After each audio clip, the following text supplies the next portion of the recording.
Can a bad movie give us some really good history?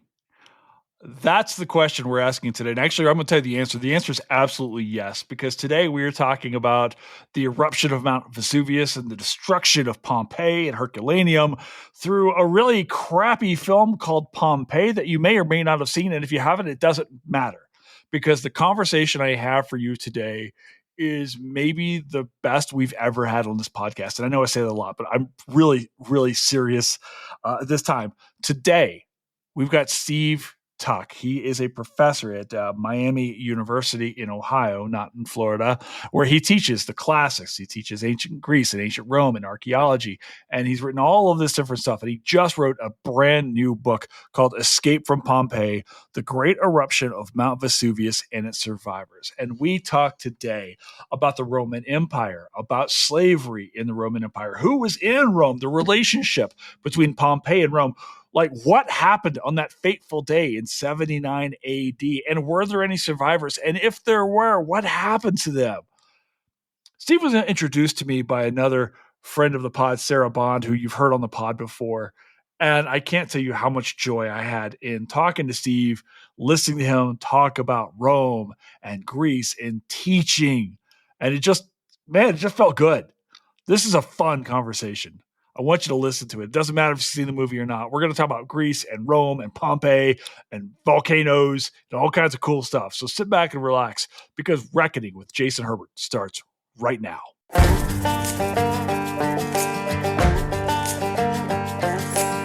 My name is Jason Herbert.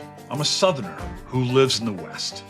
I'm a historian, an outdoorsman, and a movie buff. I like finding new answers to old questions. And this is a reckoning.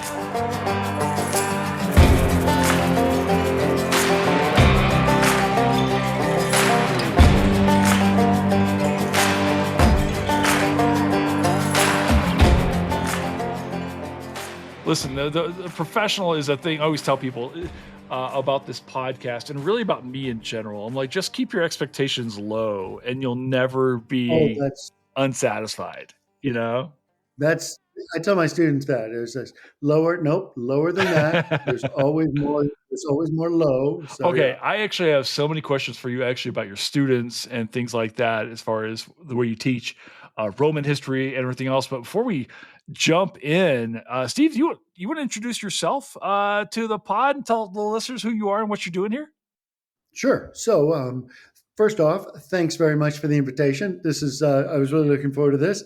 My name is Stephen Tuck. I'm a professor of history and classics at Miami University. That's the one in Ohio, not Florida. And we're very sensitive about that. And I teach ancient Greek and Roman history and archaeology pretty much at Miami. I dabble a bit in classical languages and art history as well, but there's only so much time in the week. So I mainly focus on art, ancient history and archaeology. I've published on a lot of different topics, but in terms of what we're talking about, I've published on the city of Pompeii. I've published on gladiators at Pompeii and the gladiatorial schedule and how gladiators operate at Pompeii. And that's something that I'm sure will come up. And I've also published on the city in a number of different ways, including most recently a book that just came out from Oxford University Press called Escape from Pompeii. Can I tell you, this is the very first book on Roman history I've ever read. Really? Yeah, Oh, wow. well, my Okay. my expertise as a historian, my dissertation and first book are actually about 17th century and 18th century Florida, and Oh, introduction of okay. cattle into Florida, how it changes the environment, blah blah blah, and so on and so forth. Hmm. About as far away from Rome as we can possibly get. Right. And one of the things I love about this pod is the ability to like drop in on somebody else's world. And it's so refreshing to me, Steve, because it's like, obviously I'm broadly familiar with Pompeii. Right. I think Good. for so many people, I think my first hook into history was like Greek history in like seventh grade, in Uh-huh. Kentucky. I'm reading about Alexander the Great, I'm like that preteen early history buff that gets us Oh, yeah. all, you know? That I think most of my students are from the group that remembers their classical history from middle school. And God bless them, man, those middle school teachers. Um, they seem to have done their job infecting these students with real interest for this material because I get so many students who remember it fondly, and not traumatically, but fondly. You know, I wonder why I walk around knowing what Alexander the Great's horse's name was. Uh-huh. Why this is readily available to me at all times, just in case it comes up. And I start talking about famous horses in history, and I can talk about Secretariat and Man of War, and then also, Bucephalus, who I don't even know if I'm That saying. just Am comes I out saying of this there. right? I don't even know. Uh, Uh-huh. so yeah. I have to ask you though, because I was planning on jumping directly into the film, but I have to ask you, like, what do your students come to you knowing about the classics? Is this, do your students come to you with a general understanding of Greece and Rome? Is it a blank slate? Like when people Mhm. come to take your classes, what do they know walking in? Oh, so okay. First off, let me set up Miami University. Oh, Okay, please. we're a public school in the middle of freaking nowhere. Okay, Oxford University, where we are, is rural town. Okay, it's about 12,000 people, not counting the university students. So it's small. So you gotta want to get there. Hmm. Okay, all right. And we're public and we're very selective and very expensive. So you really got to want to get here. Okay. We're not drawing from an urban area. Nobody is just driving by and finding the campus. Okay. Similarly, in that mix of people that went out of their way to come here, my classes, almost none of them are required for anybody. Okay. You got to take them as electives, um, but they are all full. Like my Roman Civ class, it has a cap of 60 and a waiting list of 70. Are All you right. kidding me? No, no. So this, I'm saying this to give you a sense of who our students are. They love this stuff, and they really want to know it. It actually keeps me on my toes because, like when I'm teaching Greek myth, these students have been reading Greek myth since they encountered, Percy Jackson and Harry Potter when they were like apparently 4, and have been reading everything since then. And they just have such a depth of knowledge. It is astonishing, and it really keeps me doing my homework. I've got students who come up after every class to ask some detailed, wonky question about history or archaeology. Well, how did the Romans organize, mass production of military equipment? Was a question I got 2 weeks ago.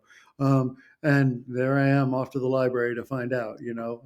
So I have great students, and it's really gratifying. And if and as long as my department chair isn't listening to this, I want to say it makes my job really easy because I don't want to undermine the "I work really hard and deserve more money" thing I got going. Right. Okay, Clearly. good, thank you. But God, it makes just they want to be there, and it's so good. Even the 8:30 class, they show up. So it's nice. So it's my students. They've gone out of their way to get here. They've gone out of their way to take my classes. Almost none of them are majors. Mm. Very few are majors. Most are just they just love the learning. They love the material. Man, And that is so freaking awesome to hear, Steve, because I think, you and I have a lot of friends throughout academia, a lot of the same friends, in fact.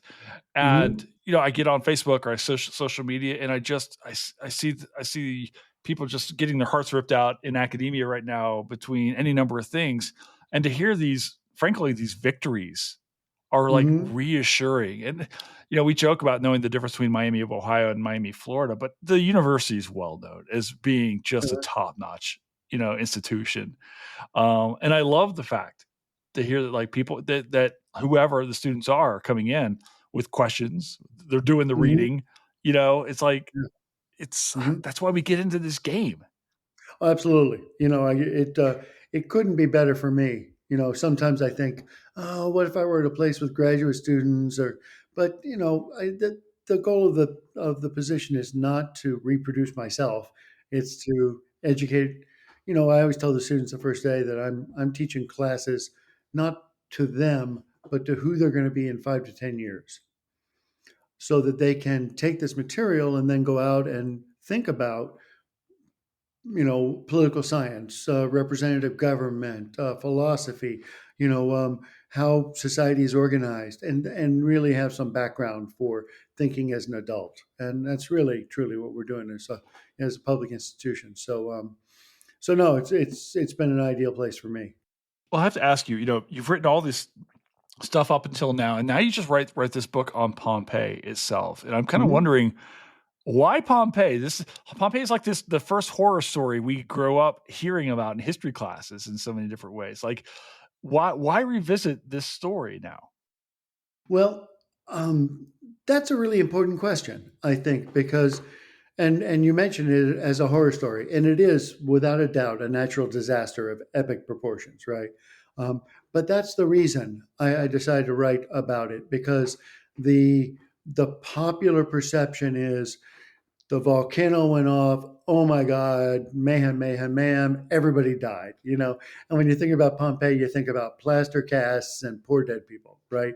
Um, and then I started looking into that issue of the people, and I found out, well, there's a lot fewer dead people than there should be in the city. And does that mean people got out? And if so, how can I prove it? And if so, where did they go? And were their lives like? And can I say anything? Can I tell stories about these people? Can we You tell know, stories about the people that got out and what things were like for them? And it turns out we can. And the book is all about finding those people and saying what their lives were like and where they went and how they rebuilt their lives, and after this massive disaster in which they lost everything in their community, right? um, so it's really about changing that story of Pompeii from one of absolute destruction and death to one of survival. Mhm. yeah, I felt like, as I was reading through your book, it was almost at its most basic idea, Steve, is like of taking the idea of history and just applying the most fundamental idea to it, like taking a story we know and go, like, okay, everyone in Pompeii died. Did they?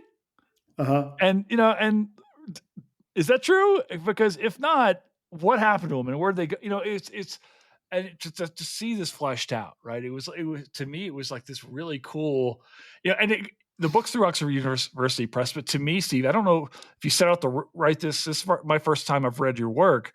Mhm. It reads like a trade press to me. It was so accessible to Thank me as you. a Thank you. non-general, That as was a non-specialist. a lot of work went into that, not just on my part. That was the goal all along. But I had friends who just kept hitting me on the side of the head and reminding me to do that. And then I got to say, Oxford hired a copy editor to make sure. Now, I'm going to say something snarky here. He took out a lot of my jokes. I had a lot of, what I thought were funny asides and jokey passages, and he kind of evened out the language to make it a little more formal than I had made it, but still trying to keep it accessible. So thanks for saying so, because that was the goal, is to try and make it, so that, well, the term I use is interested non-professionals.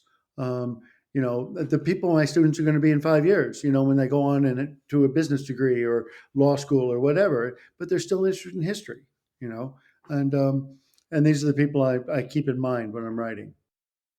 Yeah, so as I'm reading here, and I'm seeing all these avenues of like where you're reading this and go, oh, okay, well, I've learned now about Pompeii and Herculaneum and all these places, and I'm like, oh, well, what's Naples doing? Well, why isn't Naples doing what I think it's supposed to be doing? And Mhm. it opens up these avenues to where, and this is, I think, one of the strengths of the book.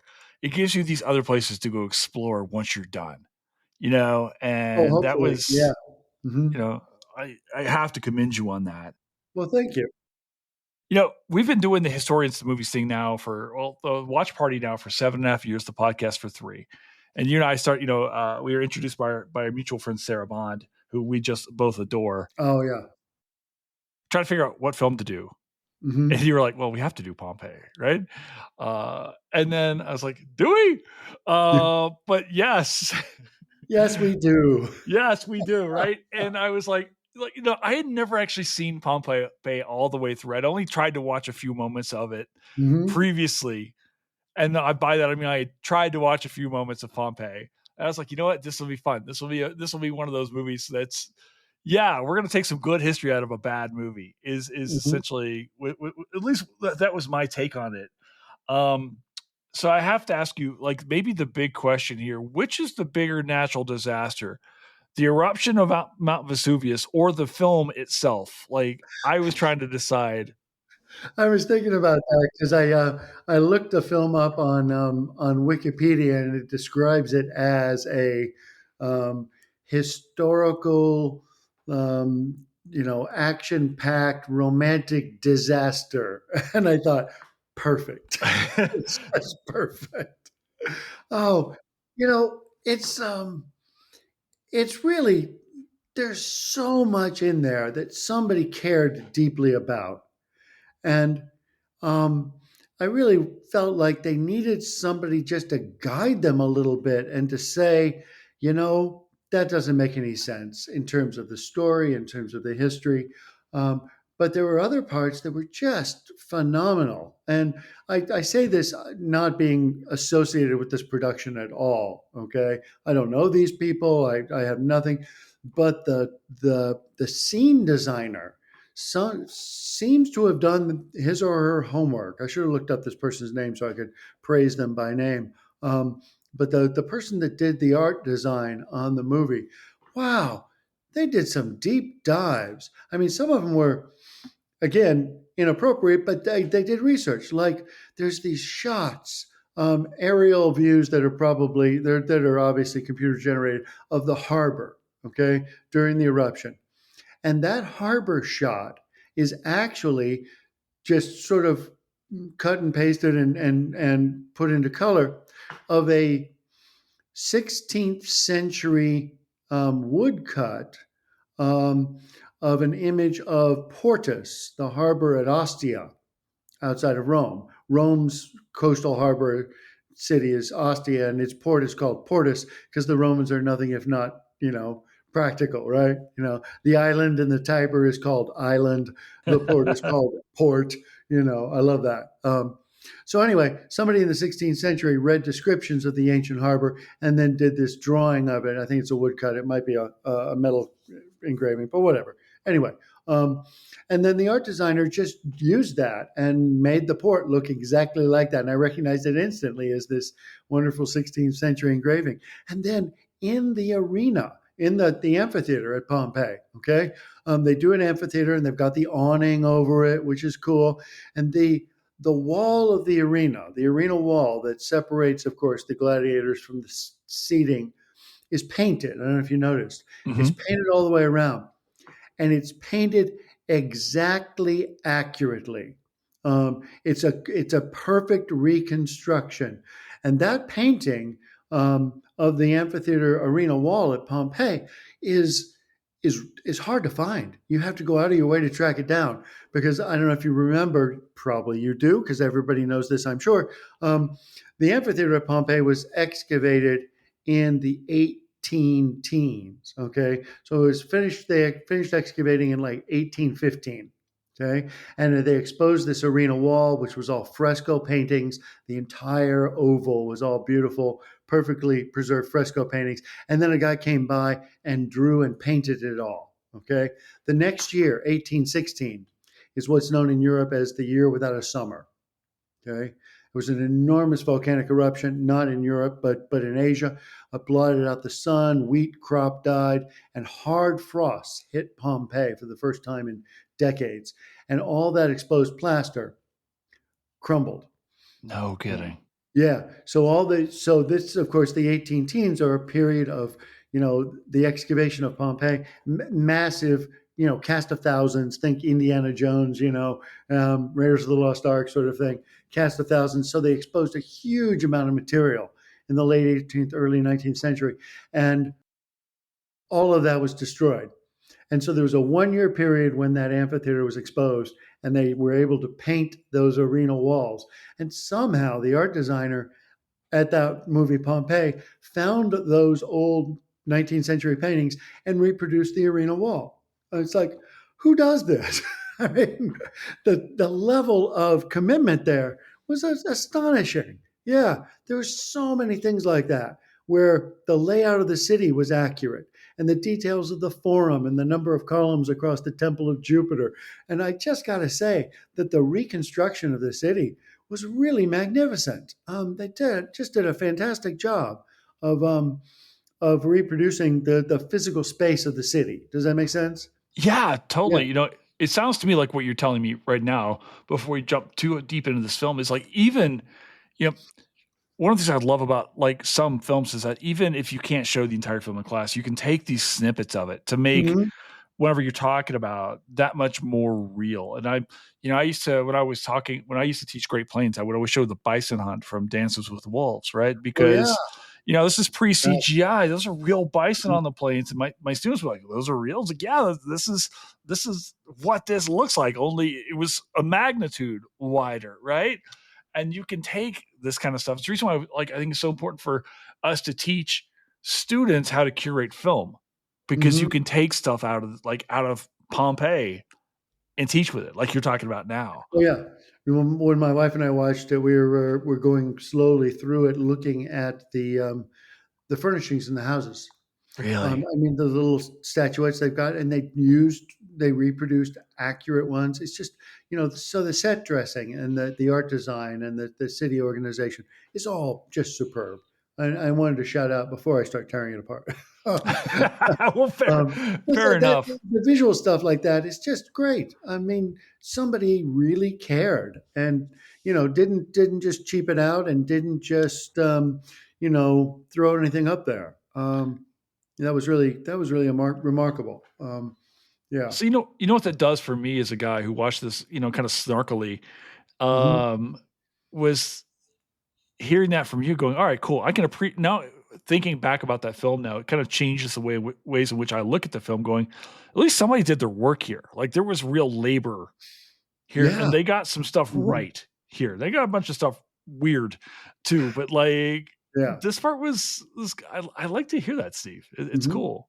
No, I get credit where credit's due. The art department on that movie just kicked butt. And I don't. Again, I should have looked up who that was, but I was just thinking about that today, and just how good it was. It was wonderful to see, and all the monuments, and as I say, even the layout of the city where everything was. They just did that superbly. I was impressed. Well, for a film called Pompeii, built around the destruction of said town, this film doesn't actually start in Pompeii or on the Italian peninsula whatsoever. We start in Britannia Yeah, during some kind of rebellion that's going on. Can we talk a little bit? Can you kind of set the stage for us, like where sure. the Roman Empire kind of is in like 64, 79? During the Uh-huh. events of this film? Like, we start in England, we Yeah, see Londinium. Like, yeah. what does Britain mean to Roman Empire in 64 AD? So it's interesting. You're right. What it means at this point is unconquered territory, uneasy territory. Um, so set the stage. The Emperor Claudius comes to power in 41. Okay, 41 AD or CE, if you prefer. His nephew, the previous Emperor Caligula, Mhm. has been assassinated, and the Praetorian Guard, the imperial bodyguard, names Claudius emperor. So he has no support outside the imperial bodyguard. He has no constituencies. He's old for a Roman. And what he decides to do, very almost immediately apparently, is to base his rule on Julius Caesar. He models himself on Caesar. And he does a lot of stuff that's very clearly he's modeling himself on Julius Caesar. And one of the things Caesar had done, of course, in his Gallic Wars was invade Britain. Okay. And he just went across the channel for a short time, did a little invasion to say he could. He did. Well, Claudius launches a major invasion to annex Britain. Um, and this is a scale that Caesar had never considered. And so it's a major undertaking with tens of thousands of troops crossing. I mean, the Navy is involved to do the crossing of the English Channel. Tens of thousands of British troops invade, and it takes decades to conquer all of what is today England.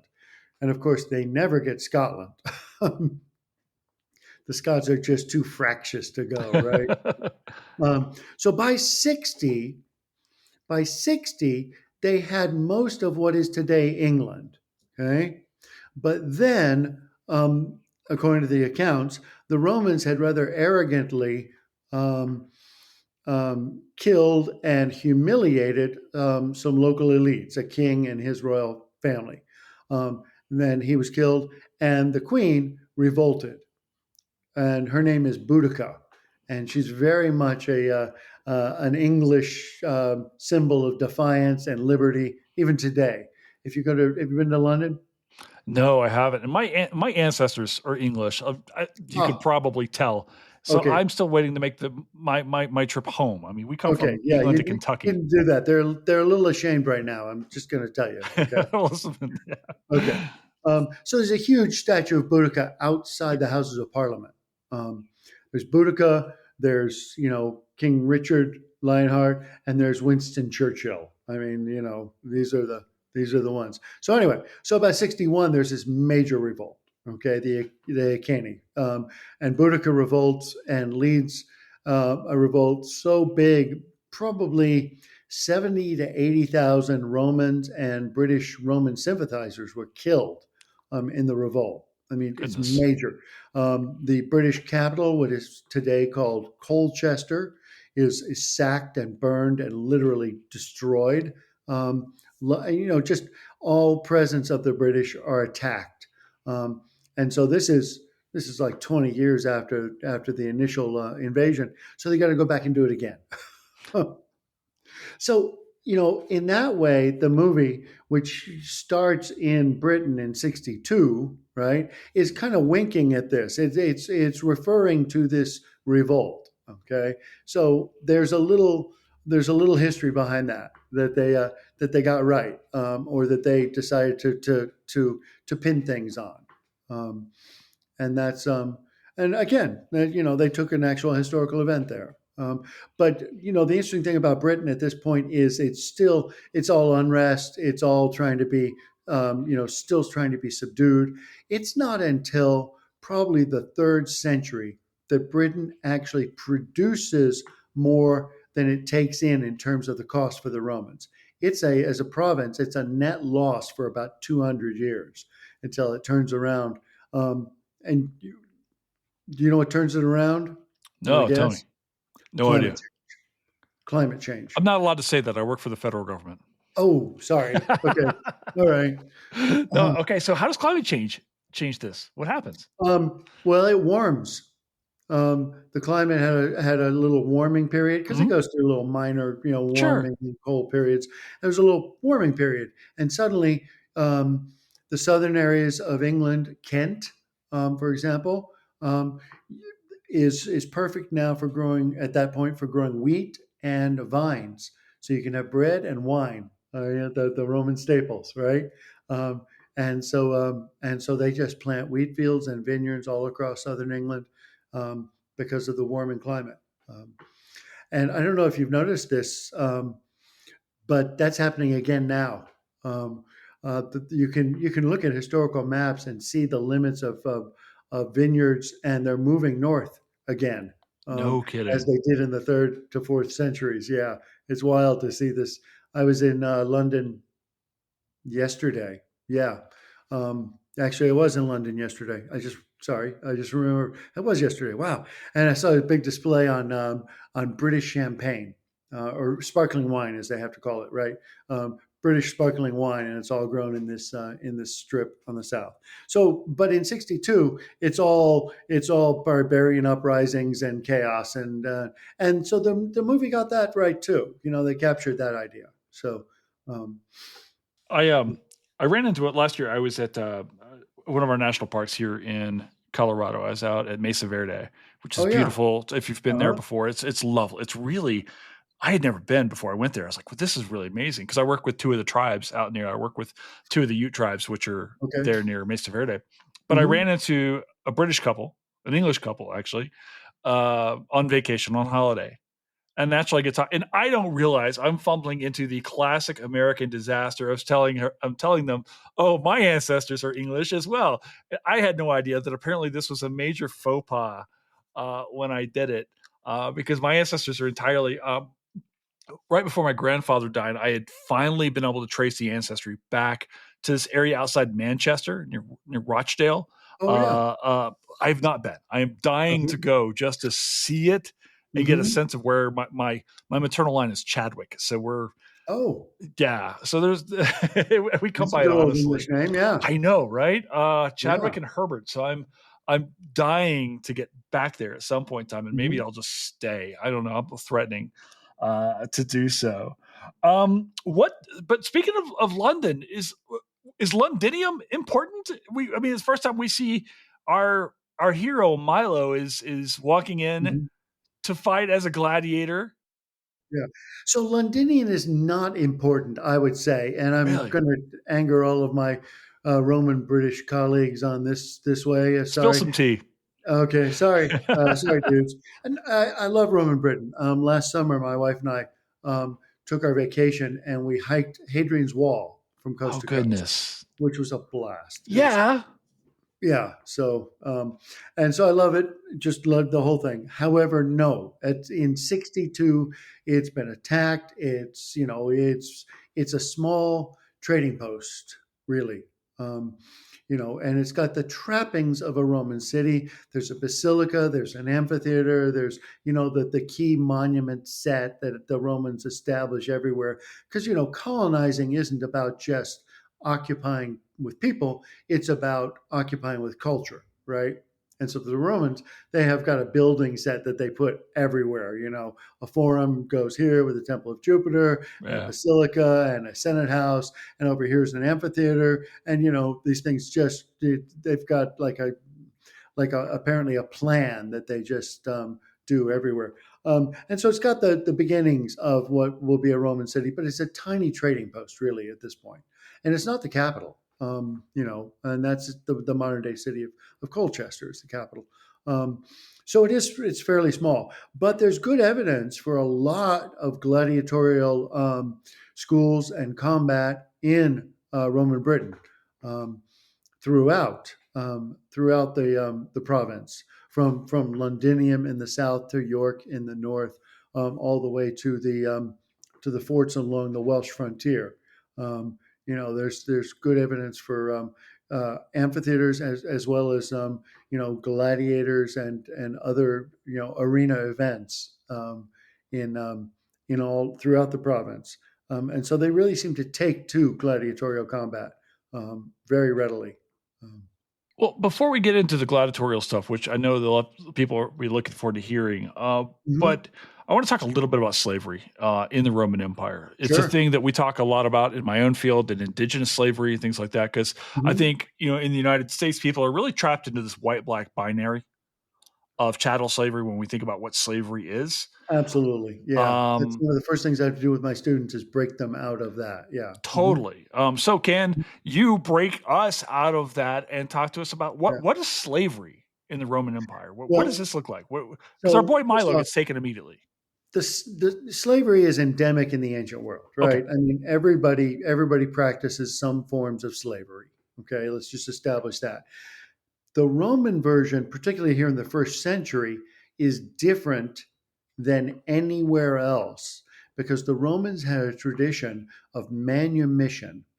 That is, slaves could be freed.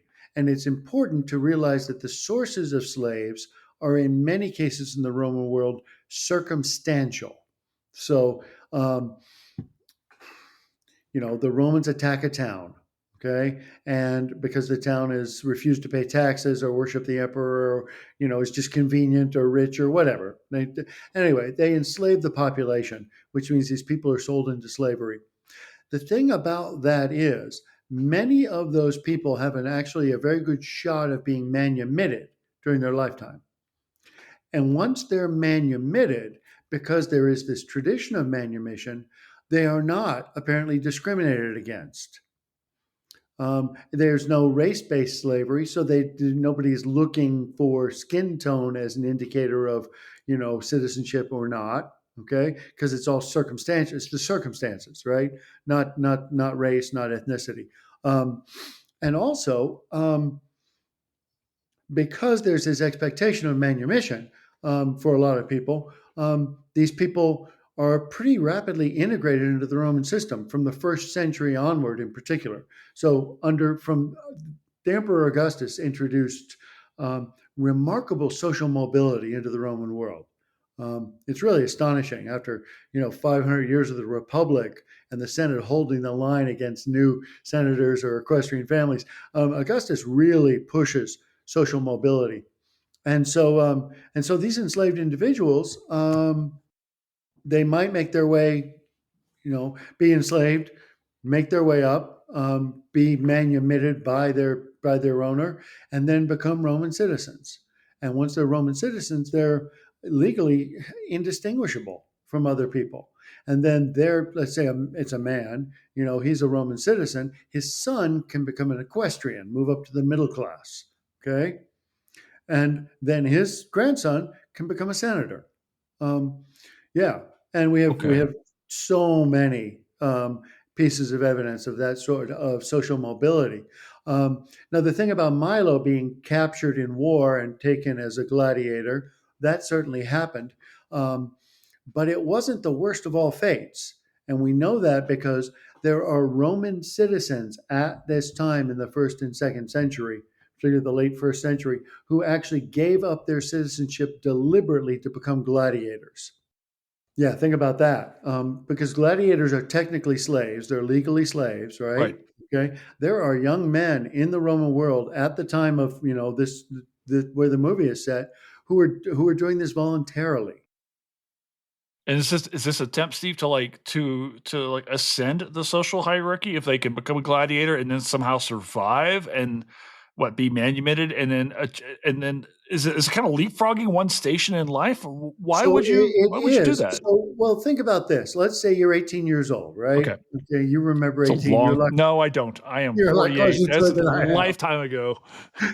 Okay, well, you're young, you're full of beans, you're immortal, and you're in pretty good shape. Right. Okay, what are your choices if, say, you're a second son or your parents died?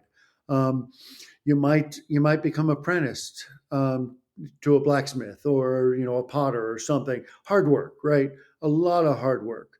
You could join the army, where you have to serve for 20 years, okay, before you could get discharged. Goodness. Um, it's a career, yeah. Or you sign up to be a gladiator. Okay. Here's the thing about signing up to be a gladiator. Your life expectancy drops as a gladiator, but it only drops at the same amount it would if you joined the army. So it goes from an average life expectancy of about 45 to an average life expectancy of 40. Okay.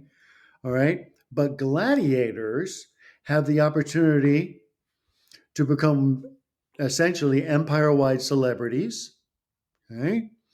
Um, to be manumitted much earlier. There's no 20-year gladiators, okay? Your careers are very often 6, 8, 10 years, okay? All right. You just can't do this past the age of 30, all right? And, well, not just a celebrity, but you become rich. If you're successful, you can become rich. And nobody in the army is becoming rich, okay? So you have the chance of celebrity, you have the chance of a short career, you come out rich. I mean, it's the same thing as taking your shot at being an NFL lineman, okay? Being an NFL lineman means you are taking 10 years off your life expectancy right off the bat. But if you're in great shape and you're young, you're not thinking about those 10 years from 70 to 80. You're thinking about the ones now, right? So, your career's over by 30, but you'll be set for life. Okay. You'll be famous. There will be babes. You're not getting that joining the army or, God forbid, the Navy in the Roman world, where the service period was not 20 years, but 25 years. Um, um, so, um, so you can see the appeal to a young, fit, ambitious young guy. Okay, and Augustus also, in addition to the social mobility thing, he made an edict that forbade gladiatorial matches where the gladiators were not allowed to plead for mercy. Okay? Okay. So that means every gladiator from Augustus on in their match has the opportunity to plead for mercy.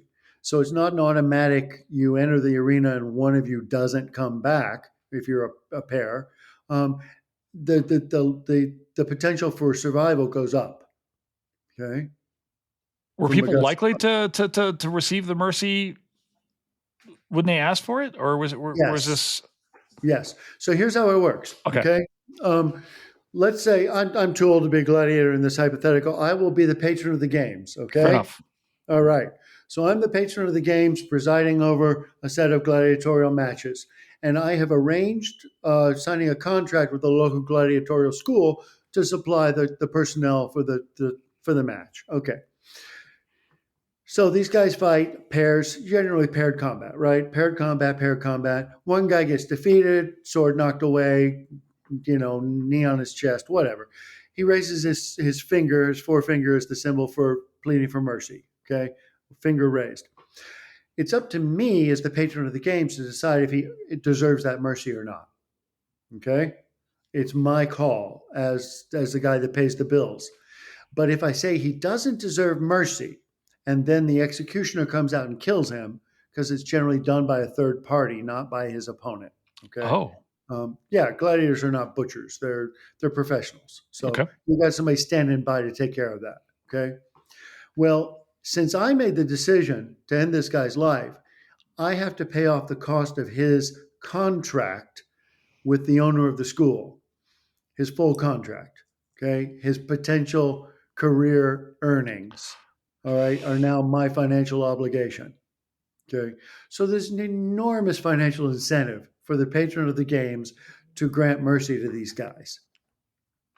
Well, that needs get so yeah. Okay, I get that now. And then I'm guessing a guy who receives mercy can come back and fight later on. Is this Yeah. So, in fact, there's evidence for gladiators. There's some sets of games go on for a long time, like okay? when the Emperor Trajan came back from his Parthian campaign in what's that 115, I think, and had a big triumph and had 120 days of gladiatorial games and animal hunts and you know all that. There's evidence that the gladiators there fought every 9 days Oh goodness. in a rotation. Okay. So you fight, have 8 days off, and then you're back in the arena the ninth day. So you have a little time to heal, apparently. Yeah. Uh-huh. Um, I want to ask you this because as I was reading your book, I was thinking about all of the different language that you have to master to be able to do this work. What was this like for you as you were coming up as a scholar? Go Hmm. back and reading Latin, like I'm assuming Roman or Italian now as well. Like So yeah. what do you have to speak? So in my graduate program, Yeah. we were required to take graduate level exams in Latin and ancient Greek for our two ancient languages, and then French and German for our modern scholarly Oh my languages. goodness. And then it was assumed that if you were working somewhere other than, well, France and Germany were just scholarly languages. And then you were supposed to pick up the languages wherever you worked. Okay. So I did field work in Greece and Italy. So I had to learn some modern Greek and Italian, of course. But I had friends that worked in Turkey. And then there were people in the program who worked in the Middle East. Or I know a guy that works in Tunisia. So he had to learn French and Arabic. Okay. And so 6 languages is fairly common. In addition to the ancient history and the archaeology and the languages are, yeah, that's a burden. That's a lot. Yeah. Uh-huh. Yeah, yeah. And here was the thing I was thinking about. As far as I kind of sent you some briefing here. I was kind of being a bit snarky here because we always see Romans with Hmm. British imperial accents in English Yeah. speaking films. I'm sure they have different accents if we were to watch something made in Italy. Hmm. They might even sound Italian. But how intelligible is Latin and contemporary Italian? Like, is there anything there that you put together? Like, what do people sound like? So there Back are then. crossovers. Okay, Okay, first off, can we deal with this English accent thing? Because I think that's please. fascinating. Okay, and I've looked into this, and as far as I can tell, it goes back to the sword and sandal movies of the 1950s. Absolutely. Okay, yeah, and so the plucky underdog speaks in an American accent, and the Roman imperialists always speak with a British accent. And I think it's very much a metaphor for, the Americans are identifying with Spartacus or Mhm. the Christians or whoever it is that's the good guy here, whereas the evil imperial force are Brits, right? Yeah. And so I think it's really a historical metaphor for us as Americans to identify with those people, and it's so ingrained that um, the first Star Wars movie, right? What is That's now? exactly what I'm thinking about. Oh, are you? Yeah. What are Absolutely. you thinking about? Yeah. Huh? Yeah. So I'm thinking about that scene where Princess Leia is confronted with I forget his name. It's Peter Cushing is the Grand British Moff actor. Tarkin. There we go. Thank you. For the save. Yeah, Grand Moff Tarkin. And it's just the same dynamic with the same accents. The rebels are Americans and the Brits are the Imperial forces. I love it. Yeah, it's so good. It's so good. Yeah. Um, yeah, and I think that's kind of a filmmaking shorthand now for us as Americans, so we can identify and kind of celebrate those plucky underdogs. Yeah. Um, I one of my first films was I grew up in the '80s, and I remember the mhm. film Lost Boys with Kiefer Sutherland, Jason Oh Patrick, yeah. right? Oh, yeah. In my mind, the Oh, best vampire film ever made. And I've oh, it's always been great. a Kiefer Sutherland kind of guy. Mhm. But oh my gosh, his accent in this film is, even for the British Roman, Sutherland's Canadian. Uh-huh. Uh, I was like, just drop it, dude. Just be villainous, bad, be twirly mustachioed bad guy Roman for me, Yeah. because like Uh-huh. his accent Just was so.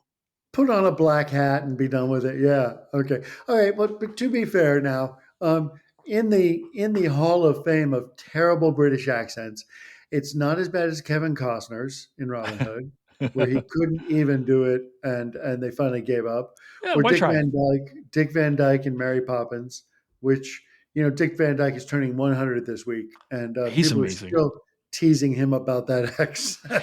It's probably kept him going. Could be, The yeah. vitriol. Yeah. Oh, there's nothing like opposition to keep you going, is there? Yeah. Uh-huh. I'm gonna live So, forever. um, but there are elements. Thinking about the Latin Italian thing, there are elements of Latin that are still there in Italian. So for the ancient Romans, one of the common greetings just to say hi to somebody is salve. Okay, Salve, salve. Okay, and I go to Italy today, and they still say that. Really? Right? People will just say "Salve," yeah, and just hi, yeah. And what's really interesting, I think, is that when you go down to southern Italy, the area around Pompeii and south, you start to get Greek because that was all occupied by the Greeks for hundreds of years. The language down there, the dialect is different than it is up north, and it's got more Greek words in it as you go. It's wild that still hangs on after 2,500 years. That Greek culture is persistent, Oh isn't it? boy. Yeah, Steve, now I have to ask you about Sicily, because one of my best friends, my very one of my best friends in the world, he went to law school with my ex-wife. I kept him in the divorce. Oh, Uh, but Mike, his name's Mike Bonfanti. His ancestry is Sicilian, right? okay. And I'm wondering how Sicily plays into all of this as well.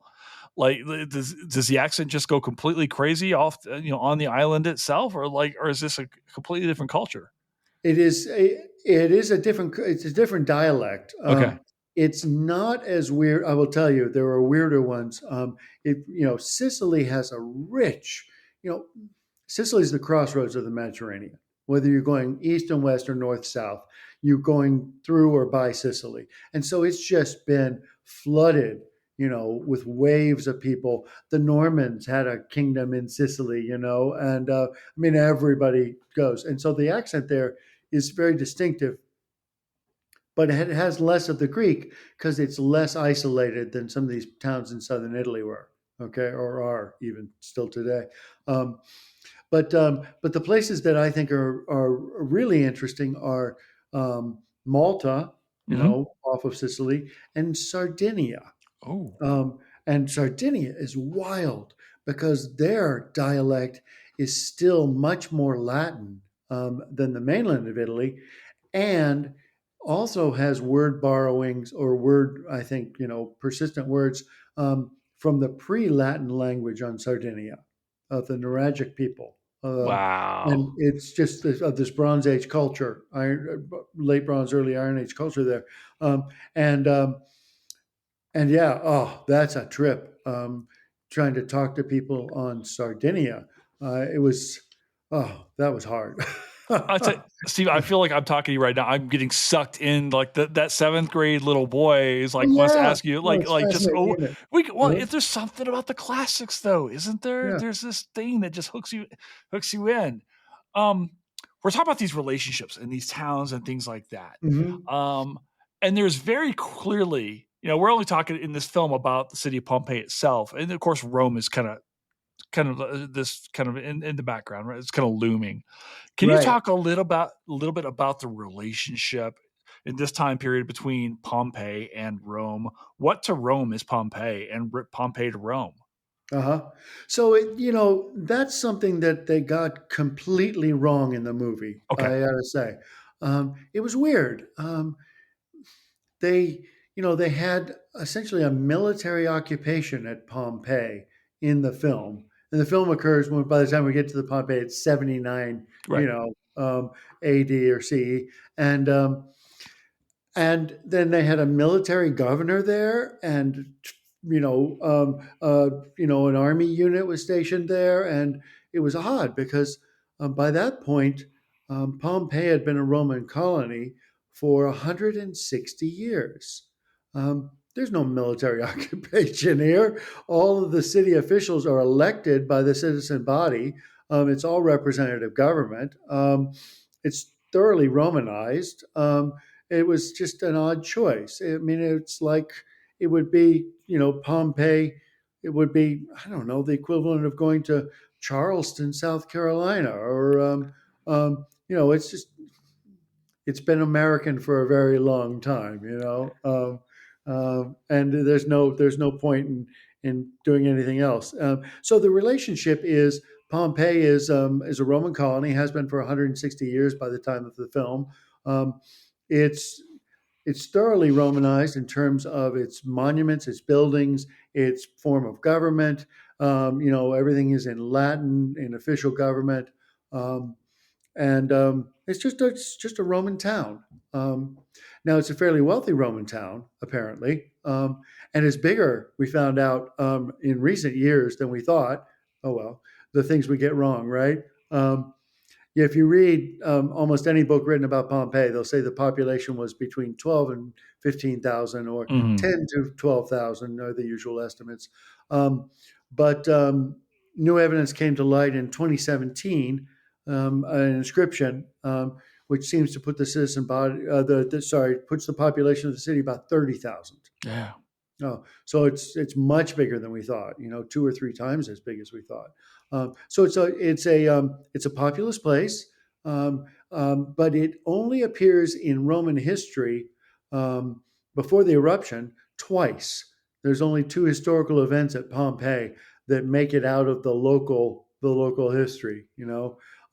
One is the Roman colony being founded there in 80. And Pompey had joined a revolt of Roman allies in 92 BC. These allies, who frankly had been exploited for centuries as the backbone of the Roman army, but had no real rights, were agitating for Roman citizenship, and the Roman Senate refused to give it to them. So they launched a war and they revolted, and it turned out they won. Um, the Romans won all the battles, but at the end of the war, they gave them what they asked for at the beginning. So they got their victory conditions. So they all got citizenship, and so Ah, it became a colony, and everybody became citizens. Yeah. So that event makes the history books, and then in AD 59, the only act of spectator violence at a gladiatorial match anywhere in the Roman world occurred at Pompeii in 59 AD. Yeah, it's wild. We're particularly in Europe, they're used to soccer violence. They talk about soccer hooliganism, and clashes between soccer fans are just common, and we still have that today. I think in some cases in the states, sports fans will there'll be a fight in the parking lot sometimes. This one at Pompeii turned deadly, and the historian Tacitus writes about it because the case went all the way to the Senate and the Emperor in Rome in 59. So, but those are the only two historical events that make it out of Pompeii and touch the wider Roman world. Goodness. Is it's being becoming a Roman colony, and then this spectator riot at the games in 59. Um, so by the time of the eruption, or by the time of the movie and the eruption in 79, it's a Roman town, which doesn't mean that everybody is integrated, or there are people, and the movie did capture this. There were several Africans in there, right? Yeah. And there are people from all over in Pompeii. There's evidence of a Jewish community there. There's people from the Near East. There's people from around the Roman world. Many of the buildings are actually um, the stone blocks are set with lead, um, and that lead is imported. Some of it from Britain by that point, 79. Wow. And so it's integrated into the Roman world, and there's people coming and going. Um, some of the graffiti on the walls is in Greek, some of it's in Latin, some of it is in languages from the Arabian Peninsula. Um, we think they're Roman soldiers, people that have been recruited into the Roman army, um, and they're passing through town because the graffiti is on the walls of the theater, and they just seem to be there passing through town at a theatrical going to the theater, and they scratch their names on the wall. So it's a bustling place. It's a commercial place. It's really integrated into Rome and Italy. Now, its loss, I think, does not affect Rome as a city or as an empire at all. Actually, I won't say at all. Not much. Not much. Okay. The big loss for the Romans wasn't the city of Pompeii, and it wasn't the city of Herculaneum. It was the farmland. The eruption Yeah. is, there's an eruption column that's essentially 3 square miles of material is thrown into the air and comes down. And that wiped out a huge amount of farmland for an entire generation until the plant life comes back. Um, and so one of the emperors afterwards passes an edict um, telling people in Italy what they can plant, that they have to plant more wheat because they've lost all those grain fields down there. Um, Wow. yeah, and so it seems clear that they need more grain supply. So he tells them stop planting vineyards, cash crops, and start planting wheat, which to feed people, because that's the the core crop, right? Can we talk about Vesuvius itself? Sure. I was shocked to learn there was no word for volcano as I read the book. Yeah. The Romans have no word for volcano. They also have no word for tsunami. Uh, Right. yeah, yeah, it's wild. All these natural disasters that we categorize, they all call terremotu, movements of the earth. They're all called movements of the earth. So, when the non-generalists, when people like me come to think about this space, we tend to think of, Mhm. and I certainly had thought, oh, there's got to be other towns involved, but it turns out there are several. Uh-huh. Um, can we talk about what Vesuvius is and how important, like, what this volcano, like, how big is this thing? Like, what's it doing there? It's just kind of sitting. It's kind of weird. I kind of forget that it's in the movie. They show it every so often, but we're Hmm. mostly supposed to be thinking about Kit Harrington's abs, I think, when we watch this thing. I don't know. Emily Browning's looking, gorgeous. But then there's like, oh yeah, this thing is gonna happen. Like, Uh-huh. what is Yeah. Vesuvius? Like, can we talk a little bit about it? And then also like what happens that day? which we Hmm. think is in August, correct? So I have thoughts on all these matters, and some of them you will anger people, but that's okay. So so Vesuvius is a volcano as we know now, although the Romans had no idea. But they were used to earthquakes, and they were used to seismic events, and they were used to volcanic vapors. Just outside the city of Pompeii, there was a temple to Mephitis, the Italic goddess of volcanic vapors, the protective temple, built by the people that were in Pompeii before the Romans. Okay, um, so that area of the Bay of Naples is incredibly, seismically and volcanologically active. If you get an aerial photo and take a look at it, you'll see all of these overlapping circles. Okay, it looks like well, it looks like a picture of my acne in high school, actually. But anyway, yeah, still there. Yeah, but if you look at the Bay of Naples and you hold that picture out and squint a little bit, you can see that the entire Bay of Naples is essentially one enormous volcanic crater from a Wow. prehistoric volcano. And then there's all these other small ones. So it's an immensely seismically active area because that's where two um, seismic plates come together. Okay, the African plate and the European plate come together right at that junction. It's a transition, and the African plate is subducting. That is, it's trying to dive under the European plate, pushing it up, making the mountains there, and then along that threshold is where you get the magma pushing up, is where you get the volcanic vapors and the gases and everything coming up in that area. So it's incredibly active seismically because of the movements of the Earth, shaking everything, and then volcanologically because of the magma pockets underneath. So Vesuvius is not unique among the volcanoes in the area, but it's the largest one at that time. We think that prior to the eruption, it was about 6,000 feet high. Nowadays, if you hike it, and I do this almost every year, go up to the rim and walk around. There's a bar at the end, by the way. It's like a I'm sold. pole to get up there. It's about 3,000 feet now. That's less. Yeah. So the top half just My was gosh. pulverized by the power of the eruption, thrown into the air. And then, of course, gravity wins, right? And it all rained down. All right, so the eruption itself, like, help me understand what actually happened. We see like these various stages going on Hmm. in the film. We're trying to get our heroes out of the. We're trying to get Milo and his bestie out, and we're trying to get Milo's girlfriend out. Uh huh. I, it tells you how I can't remember any of the actors in this film. Um, what happened in my mind's eye, Steve? I was always thought, okay, volcano blows up, magma discharge, rivers of lava that are 16 feet high, lovers and married people are all, buried in cast, Right. in forever. Like, what actually Hmm. happened that day? So here's the thing. This eruption event is very complicated. Okay. It is very complex. The eruption that covered Pompeii was completely different than the eruptive event that covered Herculaneum, just 10 miles away. Okay. Crazy. Completely different eruptive event because it's a very complex thing.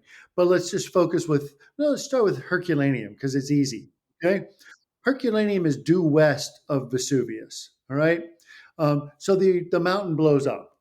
Suddenly, about 3 square miles of the mountain are pulverized and pushed upward by the power of the gases coming up out of the mountain. And they go up about 20 miles into the air. So they keep moving up for several hours. Okay. But the prevailing winds, as they are in most places in the northern hemisphere, are coming from the west northwest. Hmm. So when gravity starts to take over, those winds push that column over to the southeast, which is where Pompeii is. Okay. Herculaneum then gets none of that ash and pumice, which rains down for about the first 18 hours of the eruption.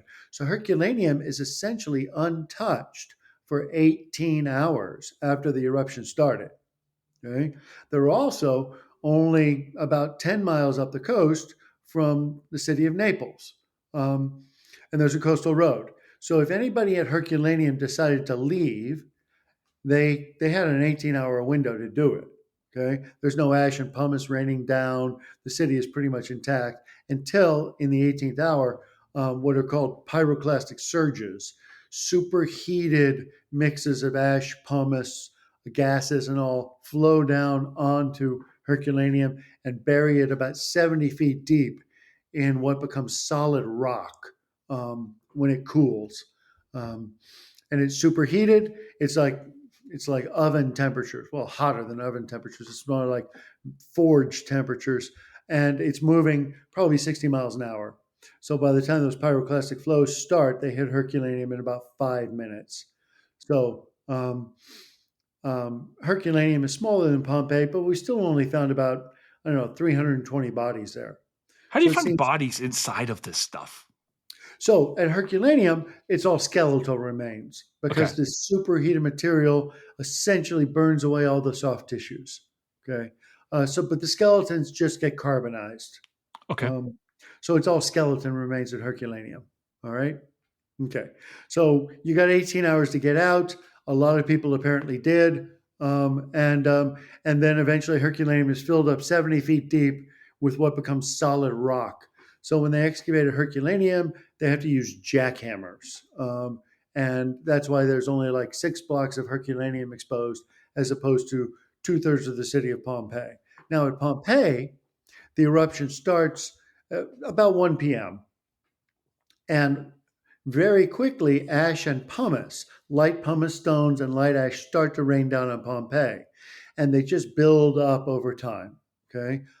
Filling the streets, filling houses from doors and windows and skylights and things like that. Courtyards fill up with this ash and pumice.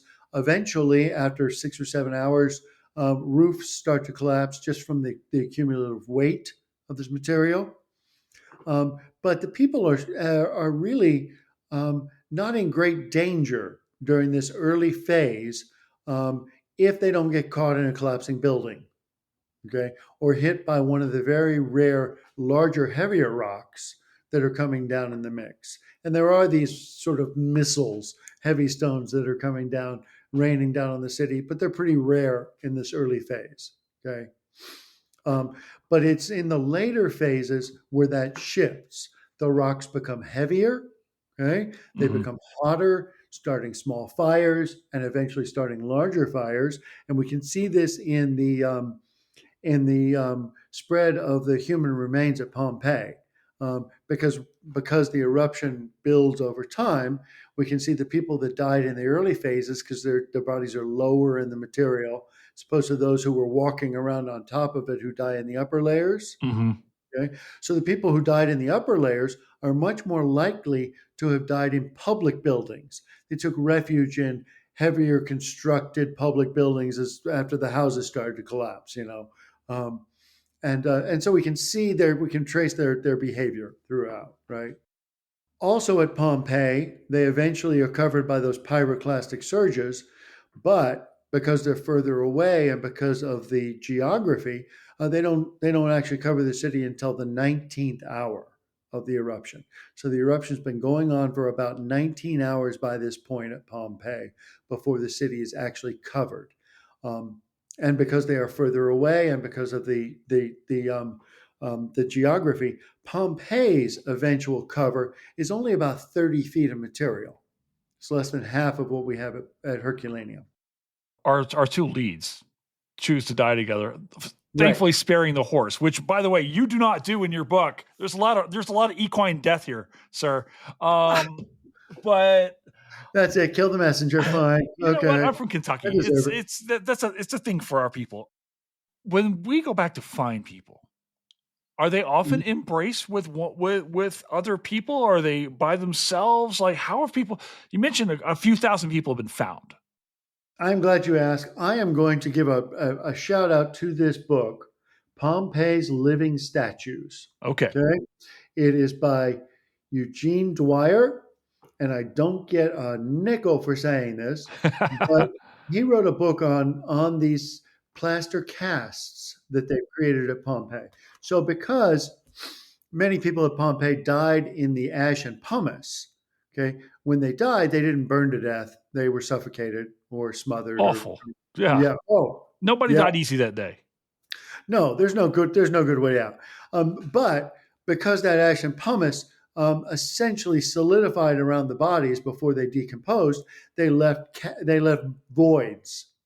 Okay, and then in the 19th century, a director of the site, Giuseppe Fiorelli, discovered that he could pour plaster into those voids and create casts.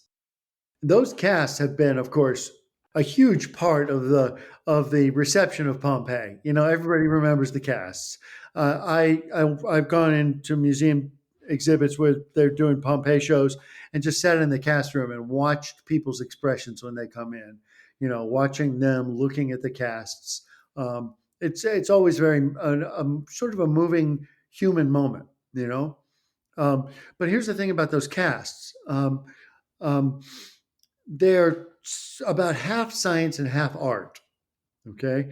Because the people that made the casts finished them with details in the plaster. Essentially, they carved them to look like what they thought they had, okay? Gotcha. Um, and so, what we have are a lot of loving couples in the casts. And families.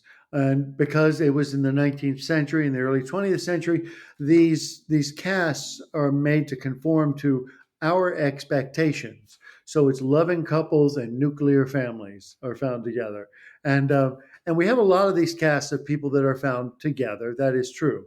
Okay. However, what's interesting to me is that they've started to do DNA testing. They drill in because when the body's decomposed, the bones are still in there. So when you see those plaster casts, the bones and skulls are all still in there. Okay. Wow. Okay. And they've not been burned like the ones in Herculaneum. So you can extract DNA from the long bones and the teeth. All right. And they're starting to do some of this. And what they've discovered is that many of the casts are not the gender that they thought. They're not loving couples. They're two men, two women. I mean, they're refugees. They're people seeking shelter together, right? Okay, and it doesn't matter if you're, in.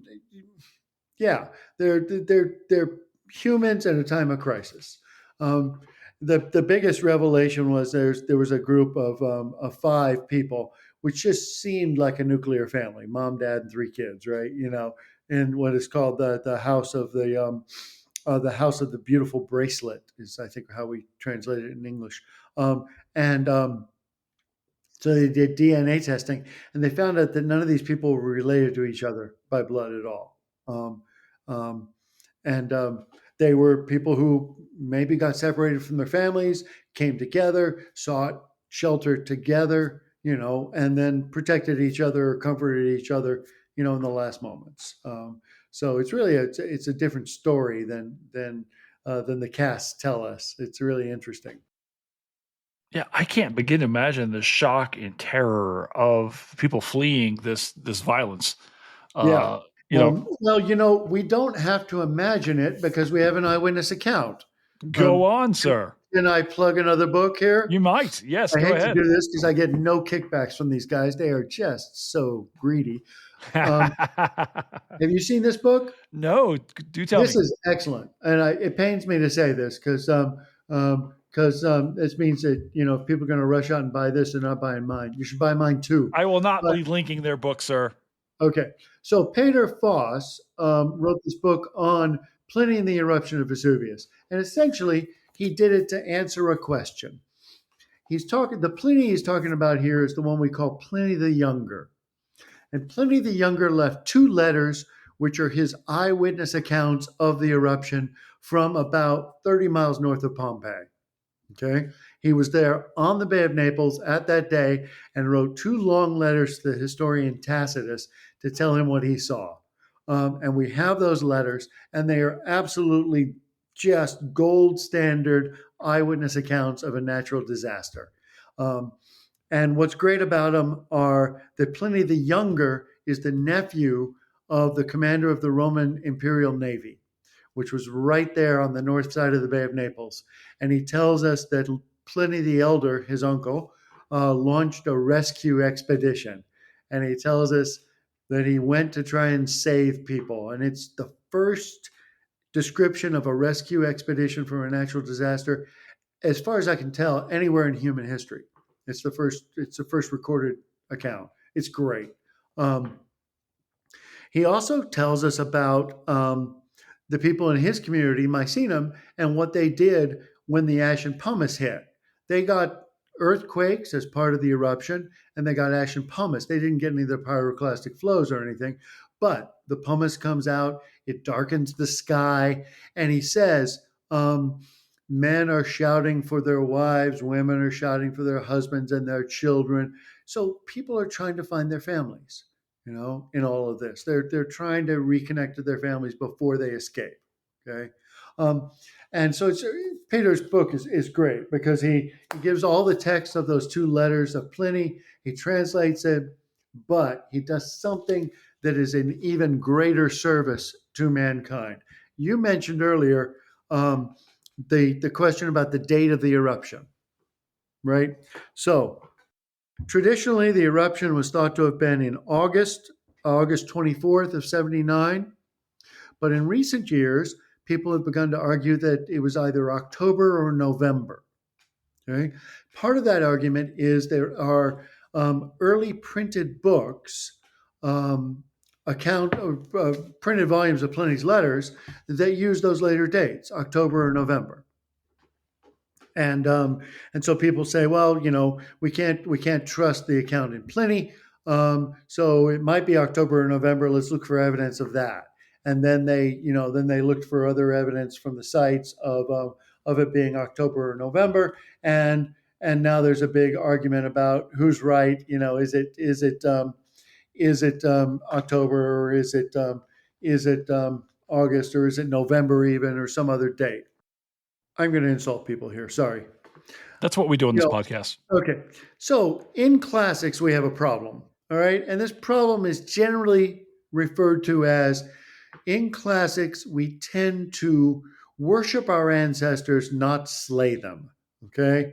In other words, we accept what our ancestors, scholarly ancestors, say, as opposed to arguing against it or challenging it. And this is largely true. There's a sort of a cult of worship of great old classicists, and that's fair. Okay. So questioning the knowledge that we have or the perceived wisdom, I get that. However, in this case, we have a freaking eyewitness account. Okay. At a certain point, it seems just contrariness to say, well, maybe that eyewitness account is wrong. Really? Are you going to go with that? So Yeah. Peter, bless his heart, Peter Foss created this table in his book. It's 60,000 data points. Oh my He looked, gosh. oh my God, it goes on for pages. This is Okay. so cool. I know. In my entire life, I will never work as hard on anything as he worked on this entire table. He traced every manuscript of Pliny's letters back to the earliest surviving ones, through all the printed books, looking at the dates for all of them. And what we find out is that all of the early manuscripts say August 24th. That October or November thing is a mistake that only comes in much later, particularly in the 16th century. Somebody makes a printing error when they move from handwritten manuscripts to typewritten printed books. Because printed books can be reproduced much faster, those later printed errors spread a lot. Okay. So you can understand why it spreads. But all of the early manuscripts all say August. And I told you I was in London yesterday. Yes. One of the things I did was I swung by the Pater told me to do this, so I'm just following orders. Yeah, I swung by the Museum of Natural History, the rare books library there, where they have three 15th century Plinies. So I went to Oh take a my look at them. Because Peter said, gosh. oh, you got to go and look at these things while you're there. So of course I did. Yeah, and so I got to look at the three 15th century Pliny's dad, which was really cool and it was neat. But anyway, the point is that the manuscript tradition is solid. It's clearly August. We have an eyewitness account, a guy who's there. I don't think there's any doubt it's August. And there's all these other arguments people make. Well, there were braziers lit. Well, the sky was dark. I mean, you light a brazier not just because you're cold, but you need light. And then, but people were wearing too many clothes for August. Well, there's there's stones raining down on them. They're putting on everything they have. It's padding. It's What not do you just do you. when it rains? You grab the jacket and you pull it over your head, right? Yeah, when one of Pliny's letters, he tells us that that in the rescue expedition, which eventually failed, unfortunately, Pliny the Elder and his companions put pillows on their heads. Right. Yeah, yeah. So I think the date is clearly August. Okay, I will. All those people that are challenging that, that's great. We should question our ancestors. We should make sure that the perceived wisdom is correct. The perceived wisdom is correct, and at this point, I think they're just being argumentative. I'm sorry.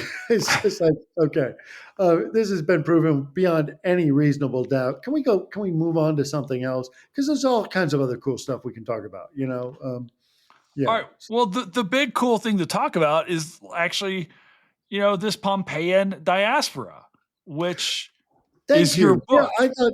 Okay. So first off, shout out to my undergraduate advisor. No Okay. kidding. All right. Yes. So picture this. Um, I'm at the site of Cumae, which is a Roman, Sure. originally Greek city on the Bay of Naples, on the very north edge of the Bay of Naples. Okay. Um, and we're up on the Acropolis of Cumae, looking down over the lower city. And my undergraduate advisor, J. Rufus Fears was his name, he asked us, why do you think the Emperor Domitian, who ruled from 81 to 96, okay, why do you think Domitian built so much new infrastructure at Cumae? And we all shrugged. We didn't know. We had no idea. I had never thought about it. He said, well, let me ask you a second question. What happened to the people that got out from Pompeii? And he just kind of swept his hand across the landscape of Cumae and said, I think they're here. And it was the first time I'd ever thought about that. And now he approached the issue from the rebuilding, attributing the rebuilding to refugees, which makes sense, but is not provable just based on new buildings. Right. So I went the other direction and decided to try to trace the people and then find out where they went. And it turned out he was right. There's a huge number of them that went to Cumae. So what I did was I decided to create a methodology to follow the names of people from Pompeii, and I created this enormous database of tens of thousands of Latin inscriptions, um, and um, and essentially, very simply, if I could find the exact same Roman name at Pompeii before the eruption, right?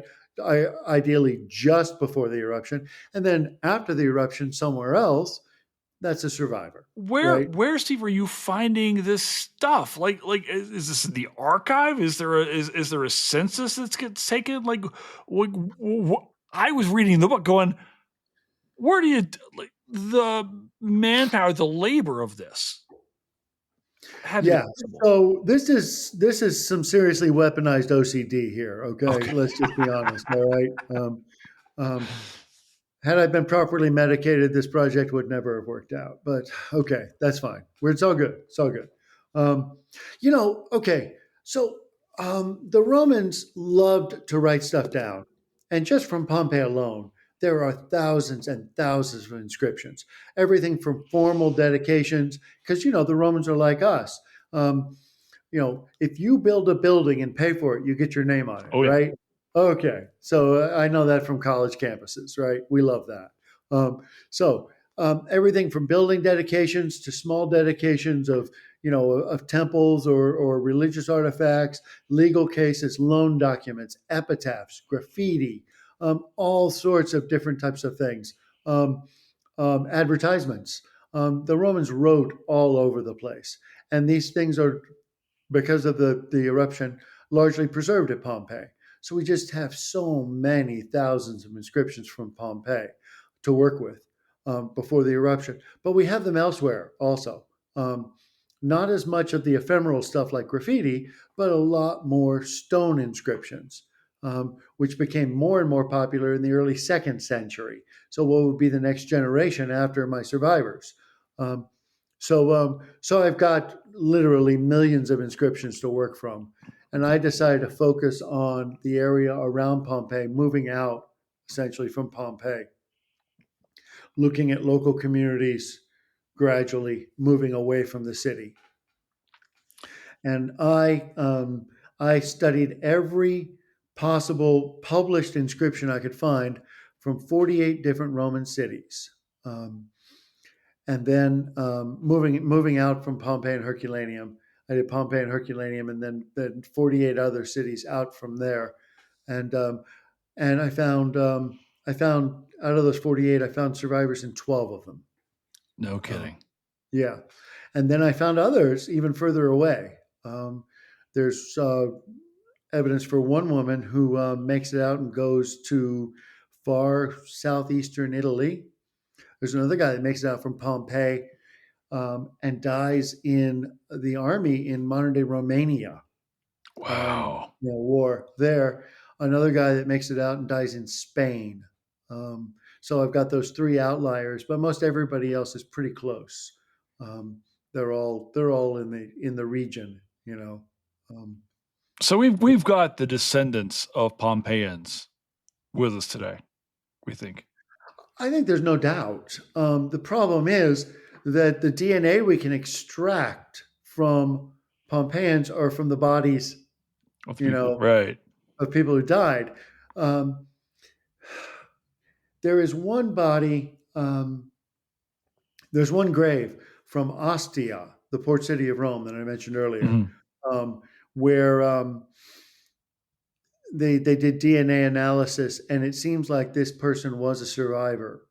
We can do trace isotope analysis off the teeth, and find out that he grew up along the coastal area of the Bay of Naples, coastal Campania, as a boy, then relocated to Ostia, probably as a young man, maybe 20 years old. But when they excavated the tombs at Ostia, they didn't keep the epitaphs and the skeletons matched. So we don't know which tomb, gravestone, the skeleton goes to. So I think it's likely he's a survivor. The date is right, the geography is right, everything matches up, but I can't match him to one of the survivors from Ostia, which I found on the gravestones, which just is so frustrating. Because this thing was excavated in the 19th century and they didn't do that back then. So, yeah. You know, one of my questions I have for you when I think about this is this whole thing. There's no shortage of interest in Roman history or Greek history here in the US. It's a hook for so many of us, even passive fans. Oh, yeah. Yeah. Sarah's got to do Gladiator 2, which is unfortunate. It's a just awful, terrible film. Um, why don't we have more good Roman films, Steve? I'm looking around going, geez, where's the good stuff for people to watch? When you think about like Rome in pop Hmm. culture, what do we point to? Do we point to that HBO series for that was on for a while? Like what's out Yeah. there that's good? So that's unfortunate. I think you have to really cherry pick what you're looking for. As I said, the Pompeii movie, the plot is absurd. Yeah. The whole military governor makes no sense. They conflate gladiators and convicted criminals in a way that the Romans would never do. It's absolutely bonkers in the historical thing. But as I say, the art design is awesome. I think we kind of have to pick and choose what we're looking for. Um, the HBO series Rome is superb. I mean, just so much about that is so good. It's really wonderful. There's parts of the first Gladiator movie that are excellent. Again, the set dressing. They really worked hard on that to make it Mhm. look like Rome should look. It's really impressive. Um, reconstructing the Colosseum and just doing so many other cool things. And so the visuals I think are really great. It's when we get to the story that just things seem to fall apart. And I think it's because Rome has become not Rome; it's become the thing that we use to tell stories Yeah. for ourselves. How many times do you hear the analogy? Oh, the Rome fell, the United States has fallen. Like you know, I see Sarah just, and there's no shortage of like. Actually, I'll show you here. This will probably make you laugh. Of the, are you familiar with Ryan Holiday's stuff he writes about? Yeah. Right, Stoicism is making its comeback here in Right. America. Which I Yeah. guess it's great for Marcus Aurelius to tell you how great it is to be a slave when he's the When he's the emperor. richest man in the world. Yes. Yeah. Yeah. Yeah. I mm, so I told you I mentioned I was in London yesterday. I blew off my classes and I went there for the weekend God bless you for that. for work. I swear. Yeah, My sure. students in my Roman history class were doing a homework project on Marcus Aurelius, and I'm going to get a lot of laudatory stoicism tomorrow. I'm just bracing myself for it. It's going to come. Um, and I got to unpack that. I got to tell them, okay, it's great that Marcus Aurelius is this awesome Stoic, but let's think about what that means from this incredible privilege that he's got. Yeah, you're absolutely right. Yeah. Now, um, full disclosure, I'm more of an Epicurean. Okay, I'm not about accepting the world as it is. I'm about reducing pain. Okay, right? We shouldn't be living in pain. Don't make things harder for everybody. That's my number one rule. And is you don't make things harder for other people without a good reason, because everybody's lives are painful enough. So You're gonna have to be just careful about that because your students are gonna repeat that to you at midterms and finals. I say without good reason. Okay, so I am like their physical therapist. All right, the pain is there because it's helping you grow. All Okay. right. Or- Uh, I'm yeah, uh nice I'm try that. I'm going on the market. Like I've got a couple positions I'm applying to back in Florida. I'll keep that in mind as I go through my interview process. Um, Steve, we've been Uh, talking this entire time about the past. mhm. What's in it now? You've got this book out now. What's in the future for you? If you already decided, is there a next project? Do you know what you're doing aside Okay, from ditching class? Like what else? What's so next for you? I got an email from a friend last week, Bruce Longnecker at Baylor, who's written like 15 books. Do you know him? No, Um, no. Machine. He's got 3 books out this year. And he said, "How are you going to top this?" And I wrote him back, and I'll tell you what I told him, and that is hammock and day drinking. It's my next project. There's Because this thing, can I show the cover? I love this cover. please. I love this book. The cover is beautiful. Oh, it's a gorgeous It's a book. great job. So yeah, hammock and day drinking. No, so seriously, Oxford's interested in a graphic novel version of this. That would be so cool. Wouldn't it be fun? Well, Uh, it's another way to get in front of students and yes, another way to get in front of the exactly. general audience and talk about different ways for history, just like this podcast is, right? Right. No, exactly. I think you got to meet people where they are in Totally. all the media, and so I think a graphic novel version makes perfect sense. Um, so, so that's something I've got in the works. I've got a couple of other projects in the works, completely unrelated to this. So last summer, 2 summers ago now, whatever it was, 2 summers ago, my wife and I, her entire family rented a house on the coast of Tampa, Florida. My little boys live in Tampa. Ah, beautiful place. So 15 people in one house. I thought I have here the makings of the next MTV reality series, right? It's going to be wackiness. It's going to be wild. No, they all get along great. It was my wife's siblings and all the kids and everybody's spouses. But I took a morning one day and went to the Tampa Art Museum Mm-hmm. because I got to go, right? Yeah. And I went there because one of my survivors, his epitaph, his gravestone is there. So I went to go and take pictures of it and honor him. But I walked into a gallery and I saw this statue, Roman sculpture, across the gallery. And I had one of these moments where you just instantly recognize something.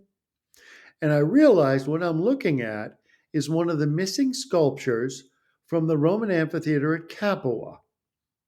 And the amphitheater at Capua was built under the Emperor Domitian, and it's a copy of the Colosseum. And it's decorated the same way as the Colosseum was. All the decorative program was scattered, including the sculptures. And they have one in Tampa, and I recognized it. And I talked to the curator, and I read the catalog. They didn't know where it was from. They didn't know what it was, what it meant. And it's part of the decorative program of this amphitheater. And so I want to write that up. I want to write up my research. I've been trying to find statues from Capua, because the amphitheater was decorated with at least 80 freestanding sculptures on the outside and 80 reliefs on the inside. And I have found 40 of the reliefs and about a dozen of the sculptures. It's the biggest assemblage of amphitheater decoration that we have from anywhere in the Roman world. Oh my gosh. And so it's kind of cool. Just walking to the museum in Tampa looking for one thing and finding that was really cool.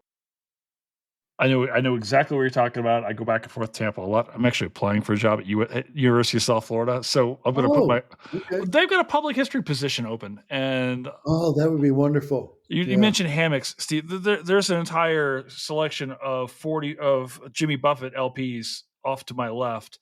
Like I am displaced Florida, and Florida's got a whole it's got its own issues. But I want to go back and be one of Florida's issues at some point in time. Florida has just a tremendous, fascinating history. It does. It does. Wow. It's just remarkable. It breaks my heart at times, but it's just like it's part of, I'm writing my first book right now. And then the second book's actually it's not necessarily Florida related. It's about the cultural history of catfish in the United States. My ancestors are catfishermen in Kentucky. Okay. So where in Kentucky then are you from? I'm from a little town called Murray. It's in the western part of the state. If you know Murray State University. Murray State University, of course. Yeah. So that's my hometown.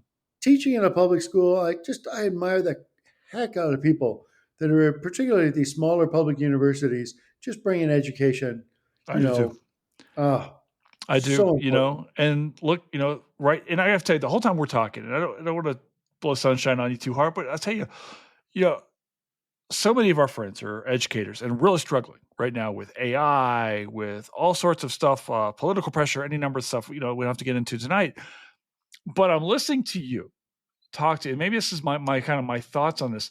I think the thing that comes through when I'm talking to you, Steve, is the joy that you have for this, not just for learning for ancient Rome and ancient Greece, but the process of learning and relating that to people, sharing it with my so cool. Not just my students, but whatever the audience is. Yeah, it's really heartening. It feels good to hear it. So it's great. This is why we do what we do. I've done 5 courses for the great courses. Oh, sure, yeah. And I get emails every week, not every day, but every week, from people that have seen those courses. That's cool. Generally retirees or people. Each lecture is 30 minutes long, so a lot of people watch them on the treadmill or on the bike, while they're doing their cardio. I'm big in gyms, apparently. Anyway, and I'll put you on during arm day tomorrow to hear people, non-professionals at all ages, who are just really getting into this material. And so good. Yeah, it really makes you want to keep going with that. Yeah, it's definitely great.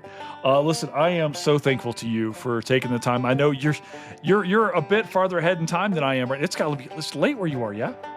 It's a little later, yeah. And I'm frankly a little jet lagged. So I really appreciate you taking the time to do this, Steve. This was amazing.